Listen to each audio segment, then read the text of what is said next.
வரலாற்று சிறப்புமிக்க இந்த மேடையில் இருப்பதற்கும் முதலில் நான் ஏஆர் ரஹ்மான் சாருக்கு தான் நான் நன்றி சொல்லணும். ஏன்னா சமீப காலமாக தொடர்ந்து அவர் கூட நான் பயணப்பட்டு இருக்கேன்.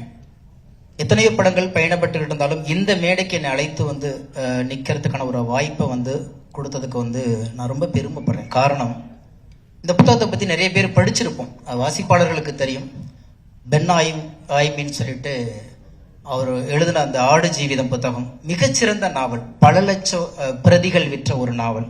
இன்னும் சொல்ல போனா பிரித்திவி சார் சொன்னது மாதிரி இது ஒரு படம் இல்லை, ஒரு வாழ்வியல், ஒரு மனித உணர்வுகளை மொழிபெயர்க்கக்கூடிய ஒரு களம். இதை அவ்வளவு உணர்வுகளால புதிந்த ஒரு புத்தகம். அதை படமா பண்றதுக்கு பிளஸி சார் எடுத்த அந்த முயற்சி உண்மையிலேயே இது ஒரு எழுத்தாளனுக்கு கிடைத்த வெற்றியா நான் பார்க்கிறேன்.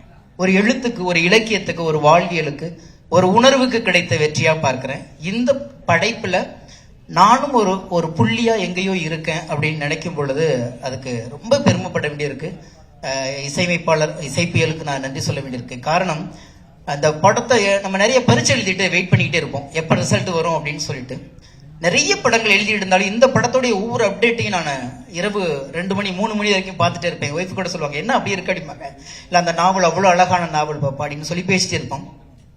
இதுல பிருத்திவிராஜ் சார் ஒரு பெரிய ஒரு வாழ்வியல் உணர்வுகளை வெளிப்படுத்தி இருந்தாலும், அதை பிளஸி சார் மிக அழகாக படம் பிடித்திருந்தாலும், இந்த படைப்புல இசை ஒரு கேரக்டர் நகர்ந்துகிட்டே இருக்கும்.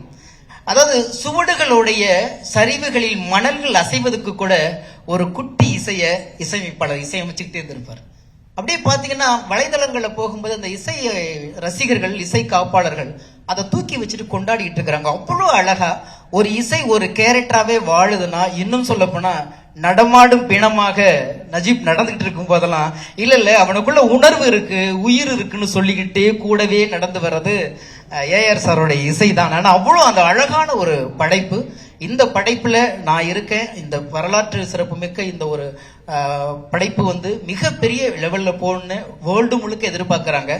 பொதுவா தமிழ் சினிமா, மலையாள சினிமா, கன்னட சினிமான்னு சொல்லி நம்ம ஒரு காலம் கொண்டாடிட்டு இருந்த காலம் போய் இன்றைக்கு எல்லாரும் கைகோத்து இந்தியன் சினிமான்னு சொல்லி நம்ம கொண்டாடிக்கிட்டு இருக்கிறோம். அந்த இந்தியன் சினிமாவை இன்னைக்கு ஒரு கனெக்டிவிட்டி வேணும் இல்லையா, ஒரு செயின் வேணும் இல்லையா. என்ன கொடுத்தாலும் அதுல ஒரே ஒரு சின்ன ஒரு செயின் தேவைப்படுது. அந்த செயினா இன்னைக்கு வேர்ல்டு முழுக்க இழுத்துட்டு போறதுக்கு இசையமைப்பாளருடைய இசைதான் ஒரு மிகப்பெரிய அந்த செயினா இருக்குங்கிற நம்பிக்கை இருக்கு. இது நான் இந்த புத்தகத்தை படிச்சதுனால, இதுல உணர்ந்ததுனால நான் இவ்வளோ விஷயங்களை உங்கள்கிட்ட பகிர்ந்துக்கிறேன். ஆனா உண்மையிலே படைப்பிடிப்பு அதை விட பல மடங்கு அதை கண்ணு முன்னாடி நிறுத்தி இருக்கிறாங்க, நீங்க பாருங்க. ஆனா இந்த மாதிரி படைப்புகள் தான் கொண்டு போய் சேர்க்கும் போது நம்ம இந்திய சினிமாவுடைய தரம், நம்மளுடைய மாநிலத்துடைய உணர்வுகளை மொழிபெயர்த்திருக்கிறது. எனவே இந்த படைப்புல எனக்கும் ஒரு பாடல் கொடுத்து என்னையும் இங்கே ஒரு படைப்பாளனாக அங்கீகரித்ததற்கு அத்தனை குழுக்களுக்கும், குறிப்பா ஏஆர் சார் எல்லாத்துக்குமே நன்றி கூறி விடைபெறுகிறேன். நன்றி, வணக்கம். செய்திகளை உடனுக்குடனும் துல்லியமாகவும் தெரிந்து கொள்ள சப்ஸ்கிரைப் பண்ணுங்க.